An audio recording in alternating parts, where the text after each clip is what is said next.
우주계의 푸른 행성으로 불리우는 지구. 지구는 신비로운 자연 현상들로 가득 차 있습니다. 이런 신비로운 자연 현상을 만들어내는 힘에는 지구의 옷이라고 할 수 있는 대기의 힘도 있습니다. 무서운 돌개바람과 태풍, 폭우와 폭설, 번개와 같은 거대한 자연 현상들은 다 지구의 대기 속에서 일어나는 자연 현상들입니다.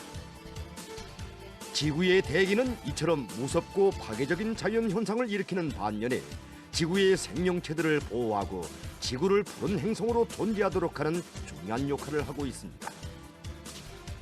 그럼 이 시간에는 지구 대기의 구조와 그 역할에 대해서 먼저 보기로 하겠습니다.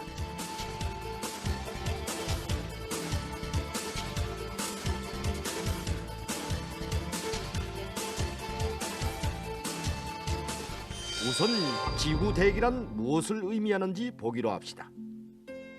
지구 대기라고 할 때 지구 중력에 의해서 지구와 함께 회전하는 기체를 말합니다.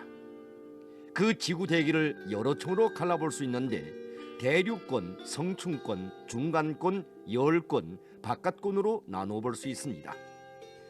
만약 지구에 대기층이 없다면 지구는 아마 다른 행성들과 마찬가지로 생명도 물도 얼음도 없는 메마른 행성으로만 존재할 것입니다. 화면에서 보시는 것처럼 지구의 겉면을 덮고 있는 대기층을 한 곳에 모으면 그 체적은 지구의 5%밖에 안 되지만 그 역할은 대단히 큽니다. 여기서도 제일 중요한 것은 대륙권입니다. 대륙권은 생명을 보호하는 층으로서 지구 겉면에서부터 약 10km 높이까지를 말합니다. 그러므로 지구 대기의 역할에서 대륙권의 역할은 가장 중요하다고 말할 수 있습니다. 대륙권은 대기 질량의 80%를 차지하고 있으며 수증기도 이곳에 집중되어 있기 때문에 구름들은 모두 대륙권에서 형성됩니다. 그러므로 대륙권을 단순히 공기층으로만 볼 것이 아니라 하나의 대양과 같이 생각해야 하는 것입니다. 결국 우리는 공기의 바다 아래에서 산다고 볼 수 있습니다. 대륙권에서는 자체의 소용돌이도 일어나고 나는데 그 하나가 바로 돌개바람입니다.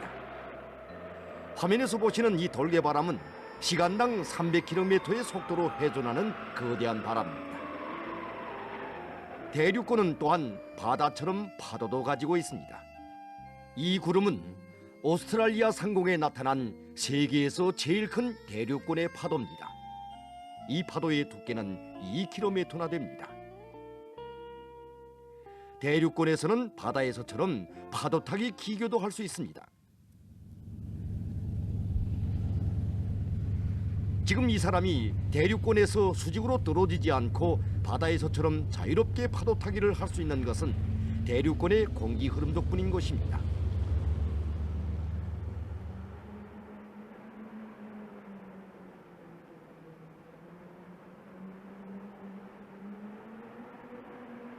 대륙권의 공기 흐름, 즉 바람의 힘이 얼마나 위력한가를 보여주는 증거물들을 지구 표면 위에서 찾아볼 수 있습니다.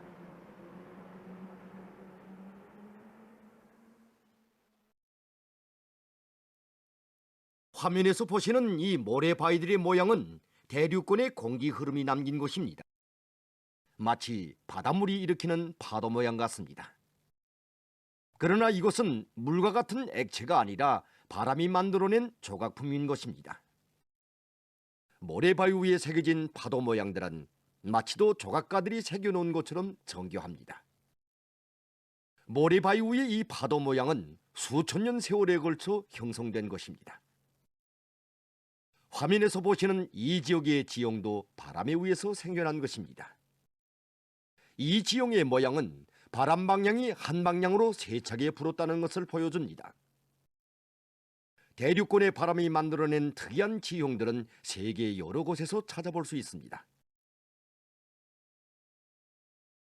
사하라 사막에서 부는 바람은 많은 양의 광물 입자들을 대서양을 건너 남아메리카의 아마조나스 강 유역의 강물임지대로 날아갑니다.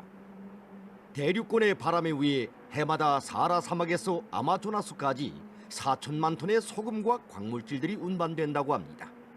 사하라 사막에서 날아오는 광물질들은 아마조나스 강 유역의 강우림 지대를 더욱 무성하게 해주는 원천으로 되고 있습니다. 이런 방법으로 대기는 지구에 영향을 줍니다. 그러나 대기가 지구에 주는 가장 큰 영향은 날씨를 변화시키는 것입니다. 날씨의 변화는 태양의 열에 의한 공기 흐름에 의해 일어납니다. 미세한 바람이나 사나운 폭풍이나 모두 대기 속에서의 열의 이동과 관련됩니다. 이 위성 자료는 석 달 동안의 날씨의 변화를 보여줍니다. 태양의 열은 바다에서 물을 증발시켜 구름이 형성되게 합니다. 육지와 바다, 빙하의 호상작용으로 대기가 일으키는 날씨의 변화는 복잡하고 예측하기가 힘듭니다. 여기는 남아메리카에 위치하고 있는 아르헨티나의 어느 한 마을입니다. 여기서는 세계적으로 제일 큰 폭우가 쏟아지곤 합니다. 그래서 과학자들은 이것으로 폭우의 발생 원인을 연구하기 위해 오곤 합니다. 이 사람은 폭우를 연구하는 짐 에디슨입니다. 그는 폭우의 발생 원인에 대해 연구하기 위해 여기 아르헨티나로 왔습니다. 폭우를 연구하기엔 아주 이상적인 것입니다. 우선 아마조나스 분지로부터 덥고 습한 공기가 다 여기로 흘러듭니다. 남극으로부터는 또 찬 공기가 흘러들지요. 이 두 공기가 서로 충돌할 땐 요란한 우레 소리를 내면서 거대한 폭우를 형성하는 겁니다. 결국 폭우가 형성되는 기본 요인은 찬 공기와 더운 공기의 충돌에 있습니다. 하지만 이 지역에 거대한 폭우가 형성되게 하는 다른 요인도 있습니다. 이를테면 지형도 중요한 역할을 합니다. 아마조나스 분지의 덥고 습한 공기가 남극의 찬 공기와 부딪힙니다. 이때 더운 공기가 높은 산 지형으로 해서 더 위로 올라가지 못하고 찬 공기와 서로 섞이게 되죠. 결국 빗구름만 크게 형성됩니다. 번개는 빗구름 안에 있는 공기 알갱이들의 운동에 의해 생겨납니다. 빗구름 속에서 덥고 습한 공기는 위로 올라가는데 높이 올라갈수록 온도가 낮아지기 때문에 물방울들은 얼게 됩니다. 이때 일부는 작은 얼음덩어리로 되고 일부는 큰 얼음덩어리로 되는데 서로 다른 이 두 얼음덩어리들이 충돌하면서 번개가 일어나게 됩니다. 얼음덩어리들의 충돌 시 거대한 전기마당이 형성되는데 이 전기마당이 지구 표면에 도달하면서 그 세기는 더욱 강해집니다. 대륙권 속에서 일어나는 번개는 지구 표면으로 떨어지는 것도 있고 성층권으로 올라가는 것도 있습니다. 성층권으로 올라가는 번개를 일명 요종이라고 하는데 이 번개는 75km의 높이까지 올라간다고 합니다. 이 번개는 성층권으로 올라가기 때문에 사람들이 눈으로 포착하기는 어렵습니다.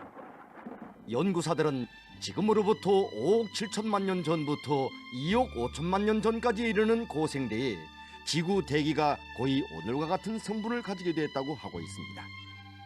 지구가 갓 형성되었을 때 지구의 표면은 화산으로 뒤덮여 있었고 화산 분화구들에서는 거대한 양의 가스가 분출했습니다.